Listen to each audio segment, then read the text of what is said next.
नमस्कार दोस्तों, स्वागत है आपका मेरे चैनल नंदा घुंघुटी में। हिमालय की वो दुर्गम चोटियां, बर्फीले रास्ते और एक ऐसा अटूट विश्वास जहां इंसान के कदम नहीं बल्कि उसकी गहरी आस्था चलती है। हम बात कर रहे हैं नंदा राजजात की। लेकिन क्या आपने कभी सोचा है कि हजारों सालों से चली आ रही ये साधारण सी लोकजात आखिर विश्व की सबसे अनोखी राजजात कैसे बन गई?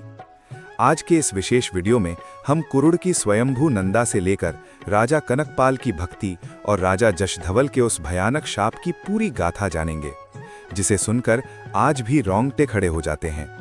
तो चलिए इस पावन और रहस्यमयी यात्रा की शुरुआत करते हैं। इस महागाथा का आरंभ होता है चमोली के कुरुड़ गांव से। राजजात से पहले यहाँ केवल लोकजात हुआ करती थी। कुरुड़ को मां नंदा का मायका माना जाता है और यहाँ की मान्यता अद्भुत है। कहते हैं सदियों पहले यहाँ के जंगलों में एक भैंसे और एक मेंढे के बीच भीषण युद्ध हुआ। उनके खुरों की मार से जमीन फटने लगी और मिट्टी के नीचे से प्रकट हुई एक दिव्य शिला। ग्रामीणों ने जब करीब जाकर देखा तो वो कोई साधारण पत्थर नहीं था, वो साक्षात मां नंदा का स्वरूप था। चूंकि मां स्वयं धरती की कोख से प्रकट हुई थीं, इसलिए उन्हें स्वयंभू नंदा कहा गया। आज भी कुरुड़ के लोग मां को अपनी लाडली बेटी मानते हैं और यहीं से उनके विदाई की पहली भावुक रस्म शुरू होती है। अब एक बड़ा सवाल, अगर मां कुरुड़ में प्रकट हुई तो यात्रा नौटी से क्यों शुरू होती है? इसकी कहानी पवार वंश के संस्थापक राजा कनकपाल से जुड़ी है। जब राजा कनकपाल पहली बार हिमालय की इन वादियों में आए तो उन्होंने देखा कि यहाँ की कठोर परिस्थितियों में भी लोग खुश थे। उन्होंने महसूस किया कि यहाँ का हर झरना, हर पत्थर और हर धड़कन सिर्फ एक ही नाम जप रही है, नंदा। राजा जब कुरुड़ पहुंचे और मां के प्रति भक्तों का वो निस्वार्थ प्रेम देखा तो उनका राजसी अहंकार गल गया। उन्होंने अपना मुकुट मां के चरणों में रख दिया और उन्हें पूरे गढ़वाल की कुल देवी घोषित कर दिया। लेकिन राजधानी चांदपुर गढ़ी से कुरुड़ की दूरी और दुर्गम रास्तों के कारण राजा का रोज दर्शन करना मुमकिन नहीं था।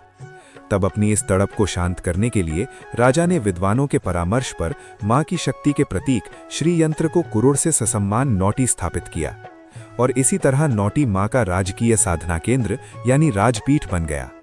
लेकिन लोकजात का राजजात में बदलना एक बड़ी घटना थी।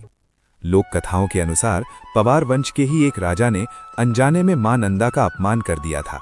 राजा अहंकारी हो गया और पूजा अर्चना में लापरवाही करने लगा। इसका नतीजा ये हुआ कि पूरे राज्य में अकाल और बीमारियां फैल गईं। जब कुल पुरोहितों ने गणना की तो पता चला कि राजा को देवी दोष लगा है। प्रायश्चित का सिर्फ एक ही रास्ता था, राजा को अपना राजसी ठाठ और अहंकार त्याग कर आम प्रजा की उस लोकजात में शामिल होना होगा। और फिर जब गढ़वाल के राजा ने खुद पैदल चलकर अपनी कुल देवी की विदाई की कमान संभाली, तब वो श्रद्धा का सैलाब राजजात कहलाया। इस यात्रा का सबसे बड़ा रहस्य है चौसिंगिया खाड़ू।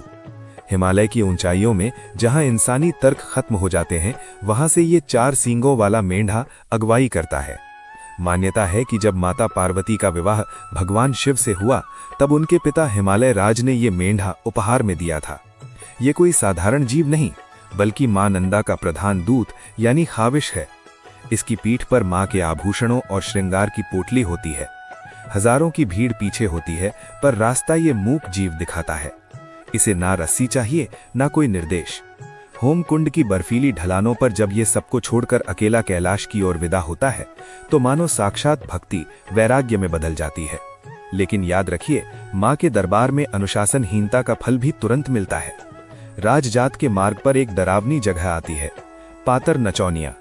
ये वो जगह है जहां कन्नौज के राजा जशधवल अपनी रानी बलम्पा के साथ नंदा राजजात की यात्रा पर निकले थे। रानी उस समय गर्भवती थीं। राजा जशधवल अपने साथ नर्तकियों का एक दल भी ले गए थे। जब वे इस निर्जन और पवित्र स्थान पर पहुंचे तो राजा के आदेश पर नर्तकियों ने वहां नृत्य करना शुरू कर दिया। उच्च हिमालयी क्षेत्र मां नंदा का आंगन माना जाता है। इस पवित्र स्थान पर विलासिता और नाच गाने को मां नंदा ने अपना अपमान समझा। लोक मान्यता है कि जैसे ही नर्तकियों ने थिरकना शुरू किया, मां नंदा क्रोधित हो गईं और उन्होंने राजा को दंड देने के लिए उन नर्तकियों को वहीं पत्थर बन जाने का शाप दे दिया। आज भी वहां खड़े वो पत्थर हमें याद दिलाते हैं कि आस्था के रास्ते पर अहंकार की कोई जगह नहीं है। दोस्तों, नंदा राजजात सिर्फ 280 किलोमीटर की एक पैदल यात्रा नहीं है, ये एक बेटी की अपने मायके से ससुराल की विदाई का वो सफर है जो हर 12 साल में हर आंख को नम कर जाता है। ये यात्रा हमें सिखाती है कि प्रकृति और ईश्वर के सामने राजा हो या रंक, सब बराबर हैं। उम्मीद है कुरूर से शुरू हुआ ये मां नंदा का दिव्य इतिहास आपको पसंद आया होगा। अगर आप भी मां के चरणों में श्रद्धा रखते हैं तो कमेंट में जय मां नंदा जरूर लिखें और इस वीडियो को शेयर करें।